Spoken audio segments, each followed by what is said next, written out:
In questo video vedremo un'opera del pittore René Magritte, uno dei principali esponenti del surrealismo.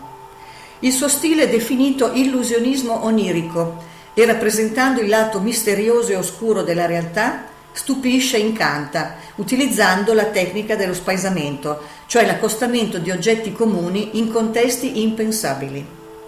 Questa opera, intitolata L'impero delle luci del 1954, è conservata nella collezione Peggy Guggenheim di Venezia, ma di questo dipinto ne sono state fatte molte versioni simili e Magritte ne ha dipinti 17 in tutto a partire dal 1948. Una delle versioni ha ispirato William Friedkin per la locandina e per una scena del suo film L'esorcista del 1973. Magritte arricchisce ogni versione dello stesso tema e questa sarà l'unica serie dell'artista belga, paragonabile alla serie delle ninfee di Monet. Oltre alla versione presente nella collezione Guggenheim di Venezia, c'è quella del MoMA di New York, della collezione Menil a Houston e del Museo Reale delle Belle Arti di Bruxelles. Magritte per questa opera si ispirò ai dipinti di John Atkinson Grimshaw, un pittore inglese dell'Ottocento che dipingeva paesaggi urbani al tramonto. Analizziamo ora questo capolavoro del celebre artista belga. C'è una casa, un lampione, un albero e una foresta sullo sfondo. Questo posto potrebbe essere ovunque, è una casa come tante altre, dove vediamo due finestre aperte con la luce accesa e anche il lampione illumina la facciata. Tutta la parte inferiore del dipinto è buia e qui è notte, mentre nella parte superiore invece siamo in pieno giorno, con un cielo azzurro, nuvolette vaporose, ma poco naturali. Subito però non percepiamo questa differenza, perché il bosco dietro la casa favorisce il passaggio tra i due momenti.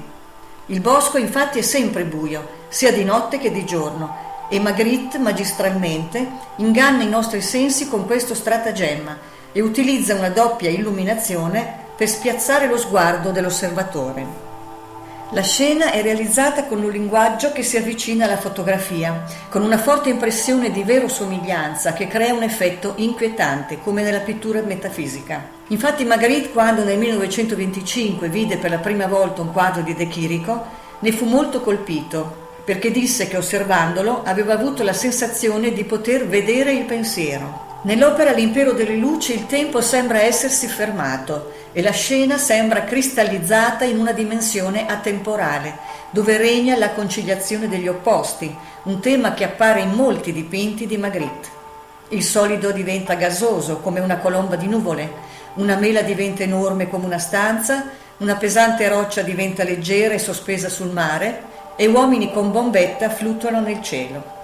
Elementi impossibili convivono simultaneamente, creando uno spaesamento dell'occhio e dello spirito.